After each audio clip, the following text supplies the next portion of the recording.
This Choircast podcast is brought to you by Heretic 2 by Matthew J. DiStefano.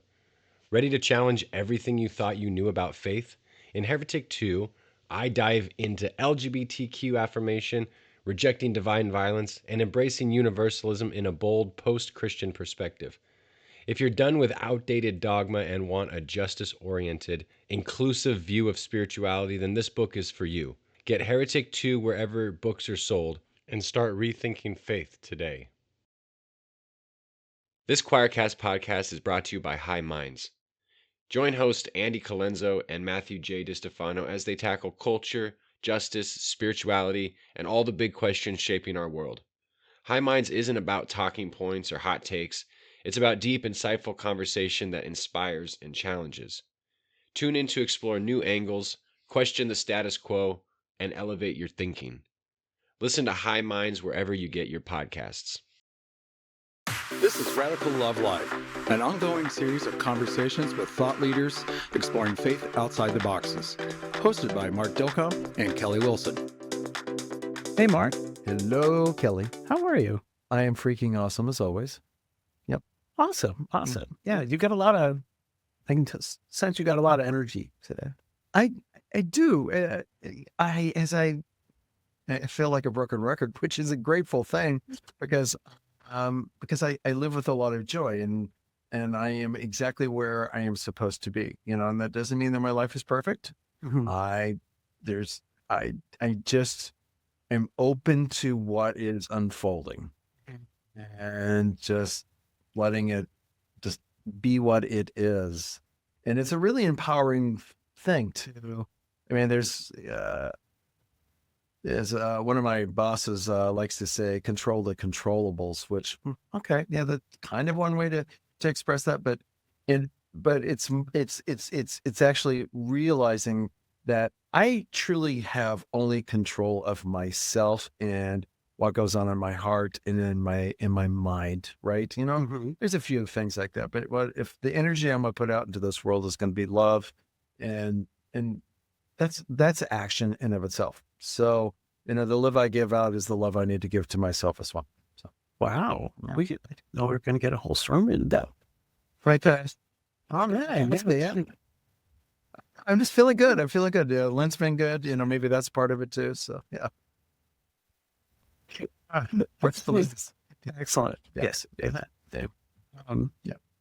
Yeah. I've been kind of just trying to, I don't want to spiritually bypass like all of the, Yeah. there's like so much going on in the world, but I exactly. also, I can't, this week, the lesson I keep getting is I can't let it make me, I can't let it turn me mean. That I keep getting, yeah. I guess triggered is probably the best word Yeah. for it. Yeah. Is, I'm Yeah. looking through my social media and I see somebody say something and I'm like, I have to fix that person, or I have to Yeah. publicly make a declaration that Yeah. shows that I don't support what they're saying so that anybody else who's saying could, and it's a different person than what I am. Like my authentic self is actually pretty gentle, or wants to be. Yeah. Like wants to actually be vulnerable and have real conversation. Yep. But then there's this strident asshole who comes out and is just like, sorry for my language, who comes out and is like proactively like blazing a trail so that my, more gentle self can come out. Can roll. But I don't want to be that guy. I don't want Like, to be. I don't want this world to steal my kindness. Exactly. And like you, I don't want it to steal my joy. Absolutely, and that's it. And I am not spiritual bypassing. I am definitely into. And I didn't mean this. No, but it's just just for like, our listeners who are God's in thinking, control, "Oh I'm God, gonna he's a be, like, spiritual in my- bypassing." No, I'm not. No, I don't. I just know how to live in the paradox of that, and I think that's one of the things that we learned from the teachings of this dude named Jesus, is that paradox is a both and there is and I have gotten to that point where I can do that until, of course, somebody cuts me off in traffic, and then I go either or.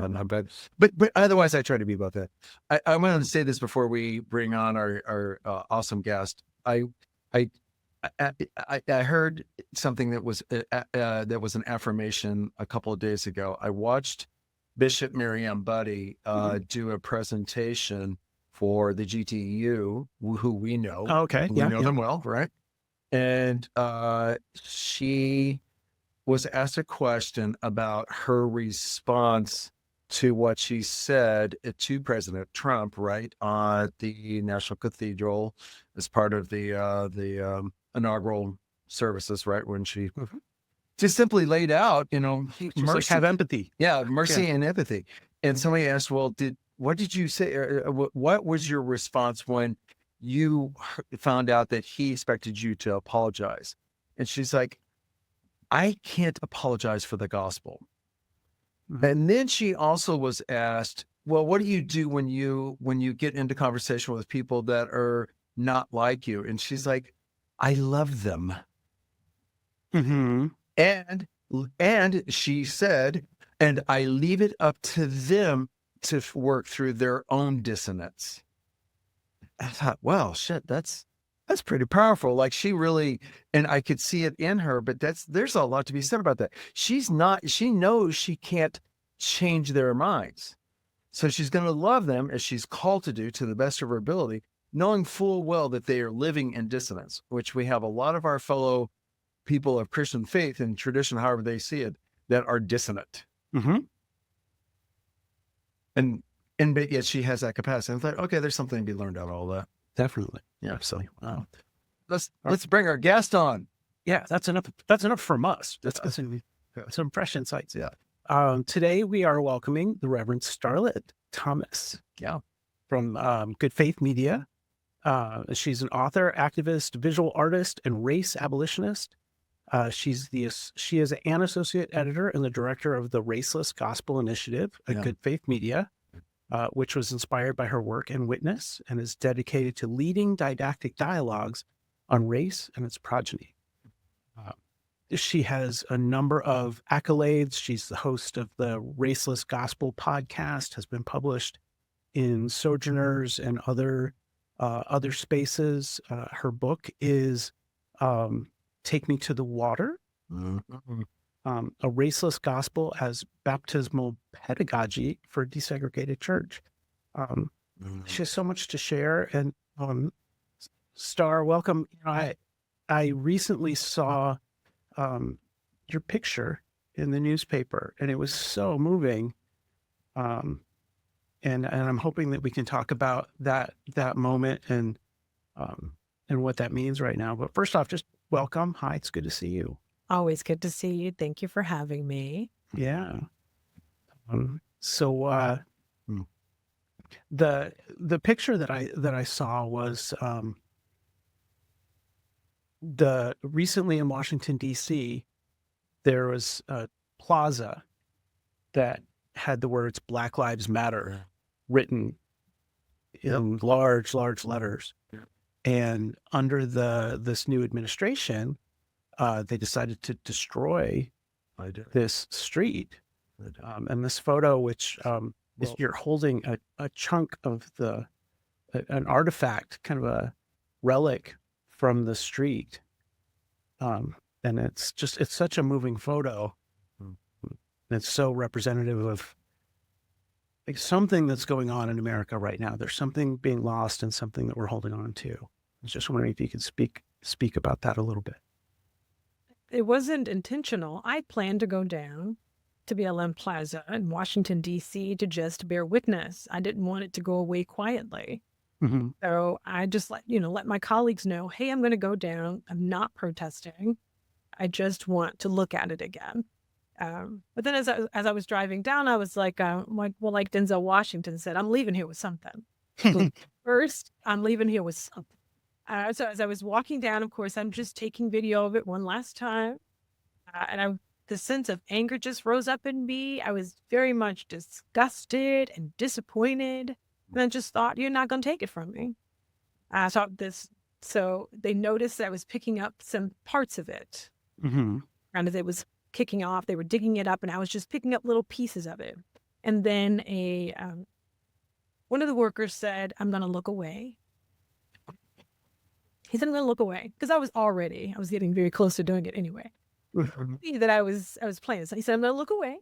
He said, you pick up the biggest piece you can find. He said, pick up one with the yellow lettering. Make sure you get a really big chunk of it. And so he looked away, and I did just that. I grabbed a big chunk of it, ran across the street, and to cameras. To my surprise, those people were not there when I was plotting. I don't know where they came from. It was just, and I was like, oh, it's too late. What? Right, it was too late. So they caught me in the midst of the grief and rejoicing. I was a mix. I was clearly a ball of emotions. Said that it was being dug up, and I was already trembling and just disgust because the ground was trembling, and I felt a sense of its repulsion. And so, of course, it was posted and published by the Associated Press, among others. And so they got to see, in live and in person, what it feels like to have someone try to dig up your commitment to somebodyness. I've been in that space for months, during the 2020 protests. We had beat the ground, we had beat the pavement. We laid on that very street when we thought it was just 8 minutes and 46 seconds for Brother George Floyd. And so to have people dig it up as if you could ever, as if that could suggest that we're walking back our commitment to communing with each other and to being there with each other was just insulting. Yeah, it's like they're trying to erase it. Like a giant eraser to their letters. That's why I have a big chunk of it. It's right. Because you can't now. I have part of it. You can't say it wasn't there. I was also really disappointed because it didn't take them long to dig it up, and it took them so long to reconsider those Confederate monuments and statues. Yeah, exactly. Such pushback on that, but then at the flick of a pen, drop of a dime, drop of a hat, flick of a pen, just we're gonna erase it. But it didn't take it, and it didn't take very long to make that decision. But there was all this uproar and pushback about these Confederate monuments that looked down their nose at African American people versus this from the ground, like literally grassroots message of somebodyness gone in an instant. So I have a unique perspective of this only from this recent conversation that I just mentioned with Bishop Marianne Buddy, where I was watching it. I wasn't in conversation, but I was watching it. And she was asked that very question about her thoughts and feelings about that Black Lives Matter way being torn up. And she said that she actually she spoke to the Mayor Muriel Bowers, yes. And her her perspective of that was that Mayor Bowser felt like she had bigger fish to fry, that it was just easy to let this go. In order to save the city, this artifact had to go. Do you sense that? Yeah, I wondered because, and I'm not looking to like, start any kind of controversy with the mayor or certainly with the bishop or anything else. I just thought, okay, is it really that simple just to say, okay, I'm going to pick and choose my battles, and this is the one that I'm going to get, this will be my sacrifice? We create the battles. Like we choose to live this way. We choose to live this way. We made this the negotiation. We put it on the table. This does not have to be the deal. You could just you can continue to fund the city without holding this over and renaming it Liberty Plaza, like conceding to that. I understand I understand that politicians do what politicians are going to do, but to suggest this is the only way that we can go about facilitating and sustaining community, I don't want to hear it. I personally do meet. Amen. I'm there with you. I was like, that felt a very. There's always another way. There's always yeah. another way. We don't have to live the way that we are living. We're choosing this. Yeah. So, sorry, were you the only other person that was collecting artifacts as this is being destroyed? There was one European American woman. She didn't grab the bigger piece, but she saw me getting pieces of it, and she's like, "Do you think I could?" I'm like, "Grab it." So I know that she ran over and just grabbed like the little, like very small parts of it, but I'm the only one with the big chunk of it. That blows my mind. Pardon me. You're not going to watch my language with this. No, you don't. I'm the Okay, only thank you, one. thank you, thank you for giving me that grace because I Yeah, do. no, you I don't. You words. speak as you feel so compelled. That's it is the spirit that drives through me. Absolutely. Um, Yeah, so so far as I know, no. I was Oh my God, you're blowing me away with that. I assumed there were others there doing the same thing you were doing. And you're saying, no, you and this other person. she has some little specks of it, little rocks of it. Mhm. But I'm the only one that has a huge chunk of it in hand. No. And there weren't that many people there. As you know, African American people are at home resting where they should be, doing what their ancestors couldn't do, take a nap, give themselves a break, cut themselves some slack. So I didn't come down there to protest or to put my body on the line for You anybody. just wanted to bear witness, as you I said. just came down to bear witness, and then I just thought, you can't erase it if I have a piece of it. You can't say it was never there. And I have the lettering. I have flicks of the lettering. I have so many little pieces of it, and then I got a big, huge chunk of concrete. All right. I look You can't forward. take back. I look forward to you donating that to the Smithsonian. The Smithsonian, it restores normalcy. Because Honored to do so. you are holding on to something that I'd be honored to do so. It's theirs to have. God. As a matter of record, it's theirs to have. I'm as we're talking here, I'm scrolling through a couple of different articles about that stretch of road, the Black Lives Matter Plaza, and I can't find a single reasonable argument that says this is why it was really important for our country to tear that up. I mean, I can see little like wackadoodles here and there, like, Rudy Giuliani said that if you say Black Lives Matter, it means that other lives don't matter, some like stupidness. But what? This seems like an obvious, stupid question. And particularly as a white middle class man, it feels like I shouldn't even have to ask, but like, why was it so important to tear this up? And I know why it was. It's a symbol of somebodyness, of dignity. Amen. It's a site Exactly of what it joy. was. It's a site of joy and resistance. Not only did we go down there and protest, but I was reminiscing yesterday. We went down there and had block parties. Hundreds of pictures of African American people skipping, dancing, blowing bubbles, line dancing. It's a site of resistance. So What the patriarchy, what white body supremacy does not want. absolutely. So one could actually say, I'm just going to say this. So, we'll get an E by this episode, but it feels like it from the Trump administration, because this is one that was driving this, is a giant fuck you to anybody that is not white. Like, we are back in town and we're going to show you who's boss, and this is the way we're going to do it. So, it's our town. I'm very grateful for the witness of the Trump administration. He's a certified white supremacist. Oh, There's no walking it back. And I love the fact that his administration is attacking everybody without being provoked. People who are racialized as they white do it on their own. need to see how white body supremacy moves. Yeah. Nobody is bothering him, and he is picking on everybody. Show me your papers. Yep. You don't belong here. We Yep. don't want you here. That is the message of white body supremacy. So I thank him for that. I don't ever in my life want to hear someone who is racialized as white saying they don't understand what white body supremacy is. What's at the top of the ticket? It's in the White House. It pushes and shoves and shouts down. It makes no room for anyone. It is anti-communal.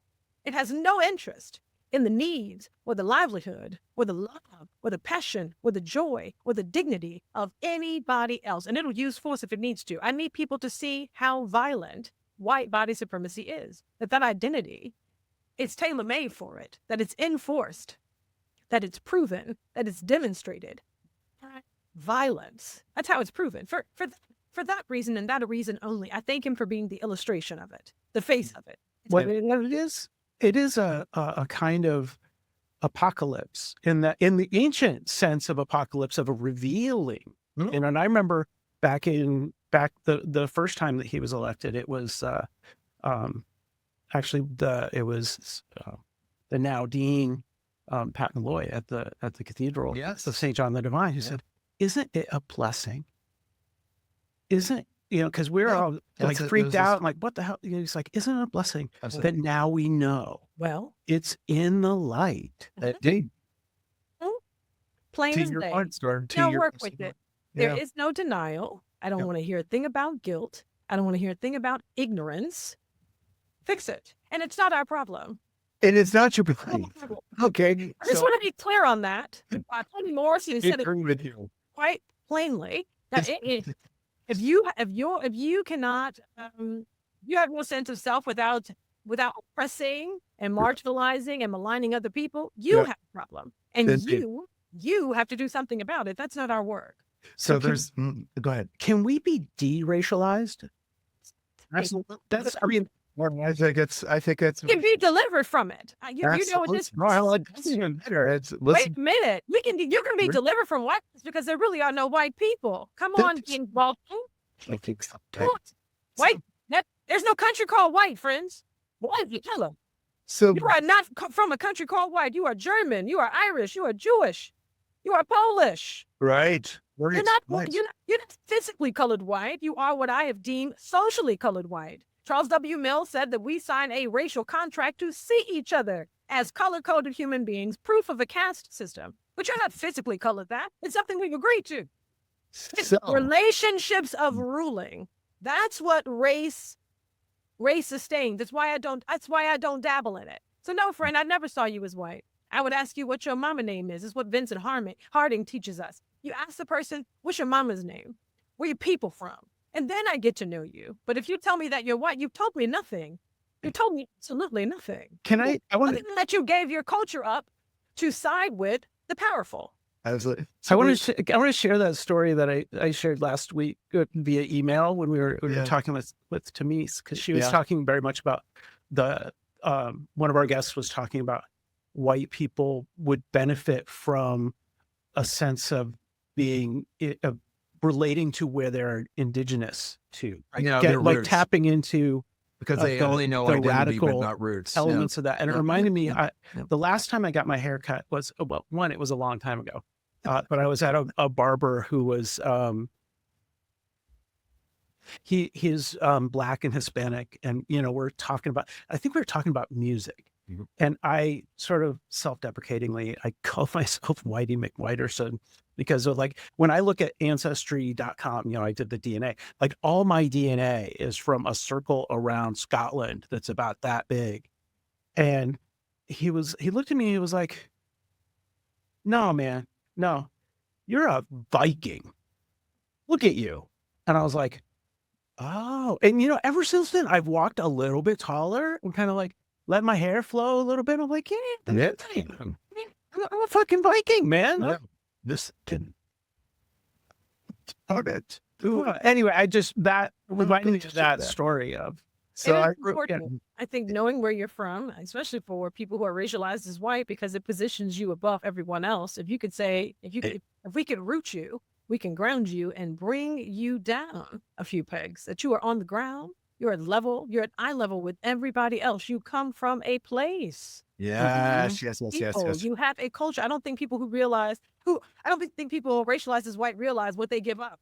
Now, it has been named by the poet Diane DePrima that her parents gave up their culture, their language, their music, all to fit into the American mainstream. She said they'd be Italian in private, but be white in public.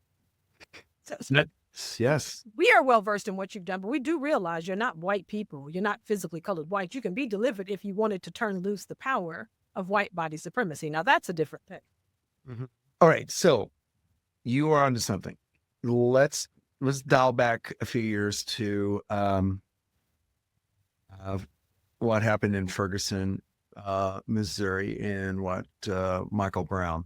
Okay, so I was living in St. Louis at the time, and I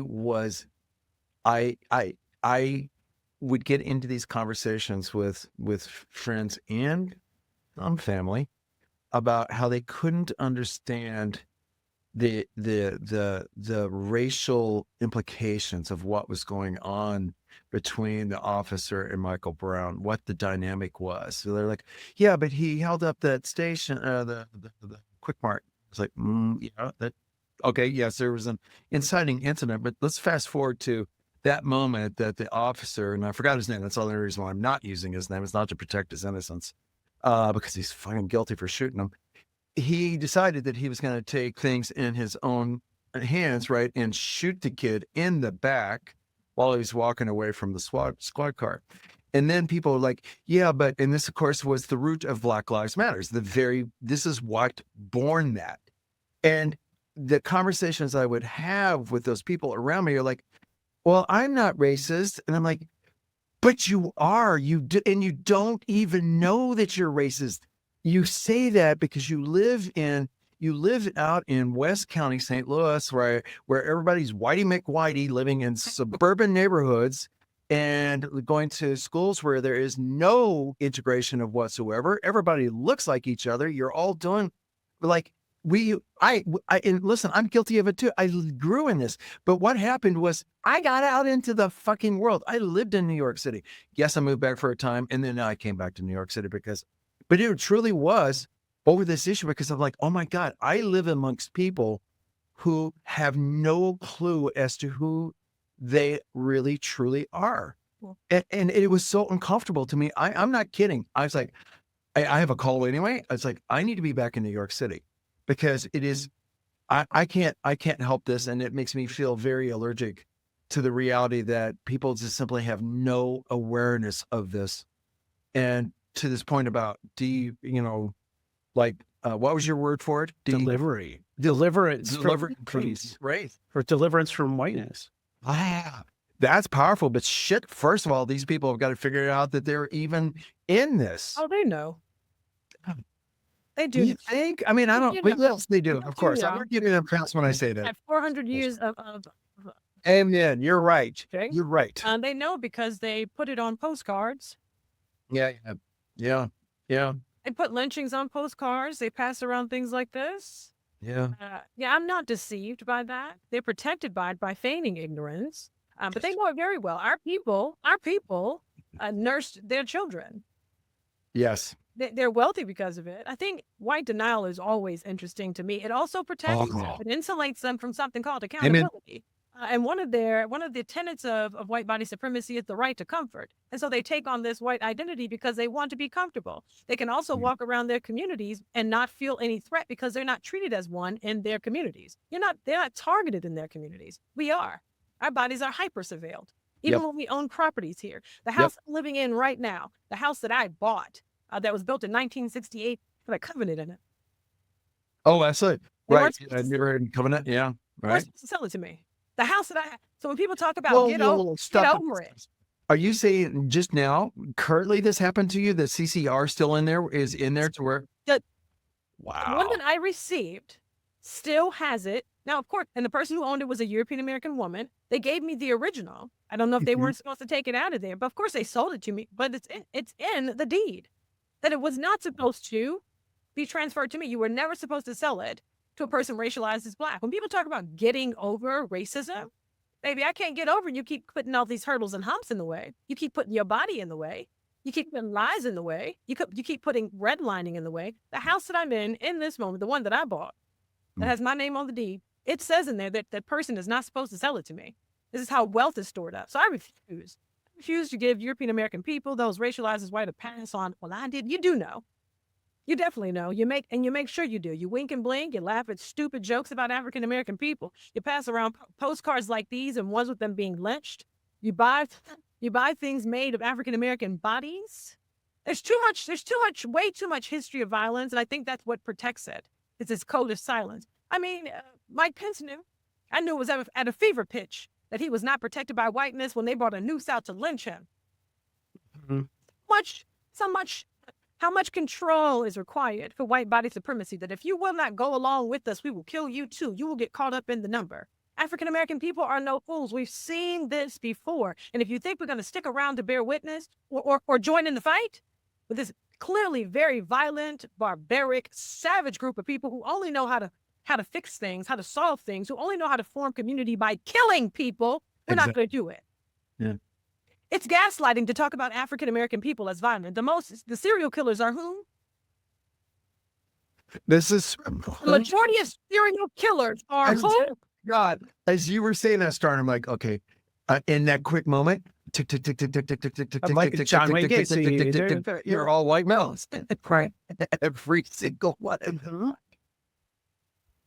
Holy shit. Well, Um, so as you're saying this, there's a quote I have above my desk at home. I look at it. It's Martin Luther King. Nothing in the world is more dangerous than sincere ignorance and conscientious stupidity. ooh, I didn't see anybody from. I wasn't on Martin Luther King Day. Oh, get you killed. yeah. So Star, you've got your shit together on this. What does the plan look like? Because, there are well-meaning white folks, I think that, and I say well-meaning because, and I'm not trying to give them space, but I'm thinking about my mom or others who simply, like, there is an education and this, like you said, the deliverance. And how does this work? Like, what does this look like? Is it, oh my God, do you have an answer? Not in this season. I'm telling you, and I've written about it, that without a meeting, African American people have decided that we are done. We are done helping. We are done teaching. We are done explaining. We are done putting our bodies on the line. We're out. Figure it out. I remember I got this really disturbing, very disappointing email from a reader. He was upset because I wrote about my birthday. He said, with everything going on in the world, this is what you choose to write about. And I said, you may not be aware of this thing called the mammification of African American women, where we don't, there's no space for us to just live and be and to enjoy life. You feel that we're supposed to be fighting all the time. We're done with that. Was that his point? Do you think it was inside of that to do that to you? He did say that, he expected me to speak out on every single thing.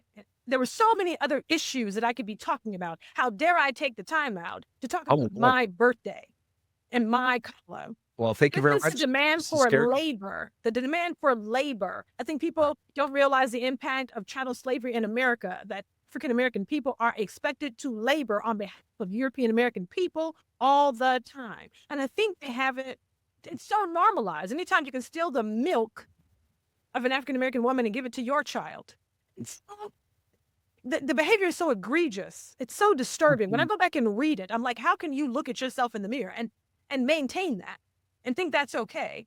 You're stealing the milk of another child to sustain your own. I mean, the most precious thing, the most intimate thing that she has, you've taken. And so in this, and I thank God for it, that I'm alive to see it. We're not doing anything. We're taking a break. We took off our capes and invested in a higher thread count for our bed sheets. I'm going to take a nap after this, right after this. Because it's what I deserve. I deserve a break. Nobody wants to spend their entire life fighting with people who don't have their stuff together, who don't know who they are, who don't know where they come from. Get it together. That's not our problem. We know who we are. We're a communal people. We're a loving people. We're a kin-keeping people, which is why we see each other and don't know each other and say, hey, brother, hey, sister, hey, uncle, hey, auntie. We know who we are. We're not going to spend our time, the rest of our lives, engaged in something. And all it is a race war. You just want to fight. People, like, who wants to live their lives like that? I'm going to spend the rest of my life fighting for something that belongs to. It's my body. It's my choice of how I want to live.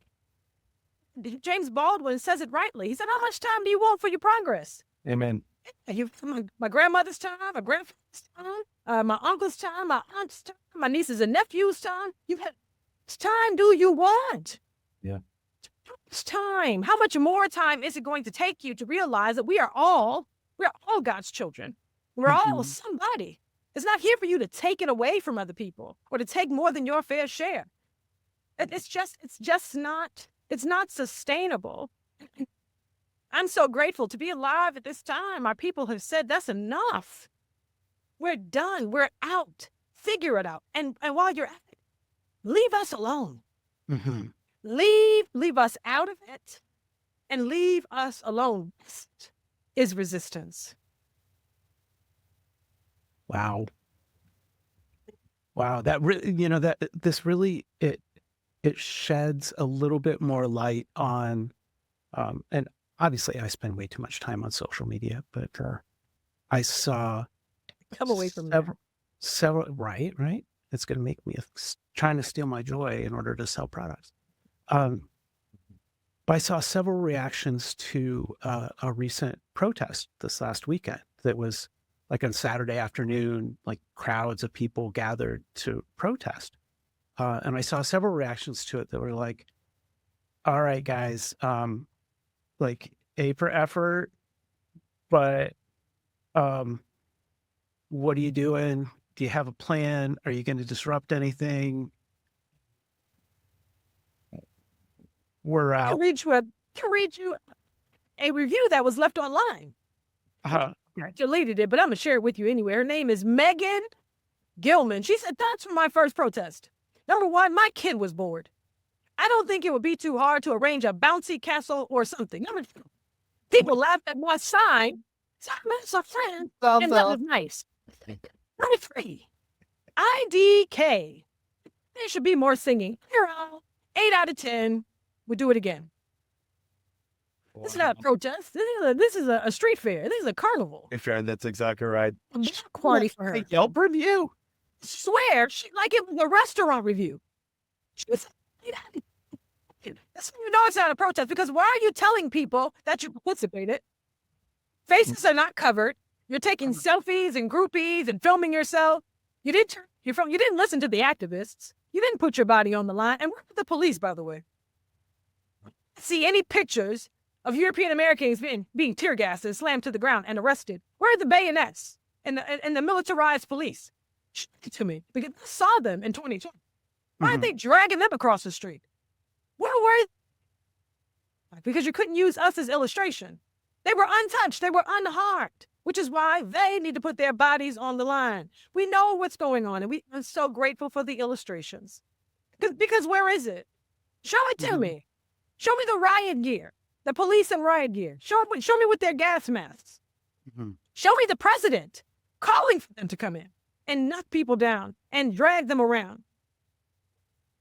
We've had enough of this. We see the hypocrisy. We see it for what it is, and we're not going to give another life. So help us, if we can help it. We're going to live for ourselves now, and take lots of naps, and do some line dancing, and I'm investing in cowboy boots. There's a line dance I'm getting ready to learn. Get my fam ready. We're resting. It's what we deserve. It's our right. It's our divine right, is what the Nat Bishop Trisha Hersey would tell us. We're working on being escape artists. We're working our way out of this, because there are other larger narratives than white supremacy. And it's exhausting. Give it a rest. We're so sick of hearing. It's such a the white supremacist mindset is such a narcissistic frame of reference. It's all about me, and look at me. I have a neighbor who continues to center himself. They're the minority in the neighborhood, and they always they grapple for attention, and they want to center themselves in every single conversation and every space they're in. Knock it off. We're here together as a community. You don't have to be the focus of every conversation. You're not that important. But narcissists think that the world revolves around them. It's exhausting. It's exhausting. And nobody wants to be around you if you're always talking about yourself. You're not the life of the party. You're holding us hostage. Take away the threat of violence, remove the guns, and see how much community you have. We're only here because we're being threatened. That's the reason. White body supremacy, that white identity, is enforced through violence. If you believe in it so much, stop putting your hands on people. If you are who you say you are, you don't need to hurt or harm anybody else. You don't need to make everybody behave like you, talk like you, look like you, dress like you, which is maniacal. White supremacy is heresy. All these different people groups, and only people racialized as white would need a diversity, equity, and inclusion officer. The world has always been diverse. What are we doing? Even that caters to a narrative. The world has always been diverse. Only they need to know that we're supposed to be inclusive and that everybody is equal, because you've been raised to think you're supreme, and not by the looks of who's in the White House, honey. It's embarrassing. He is not very bright. You did not send your best. You did not vote in your best and brightest. I would be embarrassed. This is your president. This is your definition of whiteness and white supremacy. I would be ashamed. I wouldn't show my face for the next 4 years. You know, it's, as a side note, I think that's one of his issues, is that he knows he doesn't. Like he's not part of the upper echelon either. Like he's been striving his whole life to be in with the big boys. And You think you're giving him a lot of credit? Intellectually. I think in the back room, like he's being manipulated by, Yeah, but like, you don't think that there's a bunch of billionaires that are sitting around going like, You don't get a pass. maybe that he's such a narcissist. He can get a pass either. He could be a different person. He could choose differently. I'm telling you right now, he's very bright. Absolutely. I'm not saying that at all. He's right? not very bright. You can tell when he's learned a new word like groceries, and it's insulting. Anyone who had, and there's another quote I read about that is incredibly difficult for people who are intelligent. This is going to be a hard time. Who wants to listen to an idiot all the time? Mhm. I don't want to hear it. I don't listen to him. It's annoying. I can tell in the first 30 seconds or so that you're mediocre. You don't deserve the position, and you don't deserve my attention. It's not worthy of respect. I don't like working with people who I don't feel know more than me. Mm-hmm. And I know I know more than our president. I'm not getting ready to listen to you. What can you teach me? Seriously. Supposed to be the highest office in the land, the leader of the leaders, Mm-hmm. and you're a bully and a rapist and a felon? Yep. A felon. Yep. And you talked about African American? Mm-hmm. Oh, like all the arguments for white body supremacy are off. It's just, it's done. It's over. He's a rapist. And you're excusing it? There's no moral, there's no very high ground. It's gone. It's over. It's like the height of hypocrisy to have him in office. There's nothing you can say. There's nothing you can do that would make anyone look at you and say, well, I wish I was white. No, I don't. No, I don't. Y'all African American people, we don't let rapists around in our family. You can't come around, and you've elected him to office to be around all the people in the world. We don't allow them at family gatherings. You can't come around here, and you're going to jail. Yeah, we don't speak on you. You can't come around, and you let him into the White House to lead us and to make laws. The one who's skirting the law. Right. Like if he was anyone else, he wouldn't be able to vote. Right. Star, I am just living in your words. I really am. Thank you for sharing what you have. This prophetic voice, this raw realness you're putting, just laying down. Like it is challenging me to think in ways I have never had an opportunity until now. Like I will walk away from this conversation thinking about it for a long time and how I reshape my reality. And thank you for saying this, because you said something though that I guess just what you say, that you're in this voice of, I'm thinking, yes, this makes sense to me, that folks that are like white supremacists, us that are, in this whiteness that this disease we have. And it sounds like I'm making an apology for whiteness, which I am actually, but because I'm like, my God, we are very sick, and I have never thought about it. Just like there's just like, you guys need to fucking take care of this yourself. Like we cannot help you. And it's not the first time I've heard that. It's like your problem. We're not going to help you. Like, you need to go figure this out. And we're going to rest for a while. Yeah, but also people racialized as white are not safe. If you'll let him into the White House. I know. We're not safe. You don't have morals. You can't have no morals. Exactly. I don't know why people can't you're not safe to be around. Yeah. No, thank you. And you think we're going to come around? No. I think people normalize whiteness. I'm telling you, people racialize as white. You get away with a whole lot, and things are normalized. And people making jokes about it has been very interesting to me, because I know they would never do that. They would have never done that for Barack Obama. Oh, it's a joke. Isn't he funny? He's so dumb. None of this is funny to me. Not when African American people have been told for hundreds of years that they need to just work harder. You need to jump higher. You need to run faster. Make sure your resume is intact. If you were the better candidate. Now it's this DEI crap. Yeah. Nobody believes anything. It's like, go on. Because you just made up a bunch of rules and then said, oh, they don't apply. And then the gaslighting as it relates to DEI, go on. You can't even be taken at your word. Go on. You don't even have a standard. You don't really have a standard because you just showed how lax it can be for the sake of power. You'll let it slide for the sake of power. For what reason? What's the end goal here? I've been reading James Baldwin. He asked some piercing questions. You can tell I have all day today. Outstanding. All day today, I've been reading. He has one called "On Being White and Other Lies," and he asked a question about, what have you gotten for selling? What have you gotten for in exchange for selling flesh, and for continuing to sell flesh? And to what end? What's the goal of all of this? Where are you headed with all of this? It's not community. It's not the kingdom to come. It's not to bring us all together in the end. A communal thing. This is not a group project. This is us and them. White body supremacy operates on the false binary of us and them. We will never come together as it relates to race. Wasn't created for that. Yeah, There's absolutely. no racial reconciliation. Wasn't created to reconcile us. I hate, you as you're mentioning Baldwin, and I've been reading Baldwin as well, and I'm thinking, whoa, we should make it required reading for folks, but that's lost. That's going to be, but no, not because they just won't. But you know what turned me on to Baldwin some time ago was, I knew who he was, but I knew I needed to know him. Yeah. And it was when I was at an event where somebody read the letter he wrote to his nephew. And I'm like, oh my God, I have to go get the book Still Under Fire. I must read this. I shake over that letter. How he just laid it out in cold, hard truth. This is your life, my nephew, James. He's my patron saint of truth telling. Oh my God, right?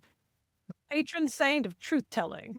He's the embodiment of tell it like it is because you can't fix a lie.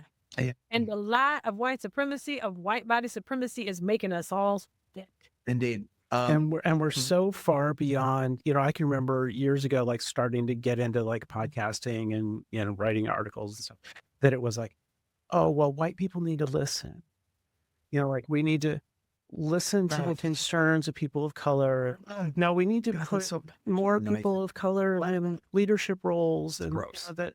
Yeah, and we're so far beyond that it's now like I'm almost embarrassed every time I want to ask a question because I'm like, it's not your job to educate me on what I'm doing. No, so true. So true. The work also includes building trust. Yeah, Trust in those areas and initiatives has been a great amount of it has been lost, and respect. You think people have your back when push comes to shove? That they would never do that. And then you see the exit polls, not just for people racialized as white, but by denomination. Who voted for Trump? Yeah, lied to our face the entire damn time. Who are you? Who are you really? Who are you really? That's what Howard Thurman would ask you. Who are you really? That's another one too. So I've been, because I've been working on a manifesto myself, right? And so part of this time. I'm burning my watch. We do have a okay. I want to talk all day though. We could we could more. So very quickly though, I would say if there are three greats that you just mentioned one, I would say Howard Thurman 2, and then Bell Hooks 3. Teaching to Transgress is one of my favorite books. I'm going through India. Yep.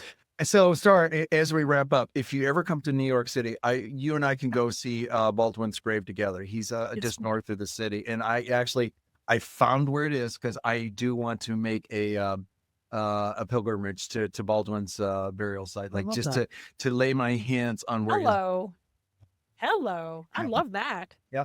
So come on up. We'll do it. We'll and I'm serious when I say that. I am so moved by this prophet, this oh my God. Yes. It's so searing though. That's the reason why I know it's not okay to say, well, it's not a question of okay or not. It's just simply, it would be a waste for people to read it because he's so searing in his truth telling. It'll just burn them up. They will just burn. You have to be there to be able to absorb his voice, his words, his power, his godliness, all of that. It's inside of him. Oh my God. it's a deliverance service, like a good Pentecostal. It's a deliverance service. I know, and just a lot of people don't even know how deep he was into church. And He yet has an far removed from amazing it. story. He was called as a preacher at 13, but then he left It's- church altogether and kept right on preaching. Absolutely, he never stopped. Mhm. Like, he started as a young teen. To hear that story, oh my God, Yes. folks, get the book. Get the book. Yeah. It's a whole- Star, thank you so much for giving us your time today and your fire. It's a purifying fire, really. So appreciate it. I so thank you. needed Yeah. this start. Really, I hope our listeners get the same passion that you just delivered. That's just beautiful. Wow. Anytime. Thanks for listening to this episode of Radical Love Live, hosted by Mark Dilcom and Kelly Wilson. Recorded at the Bravery Studios in Garfield, New Jersey. All rights reserved. Find our episodes on Spotify, Apple, and YouTube.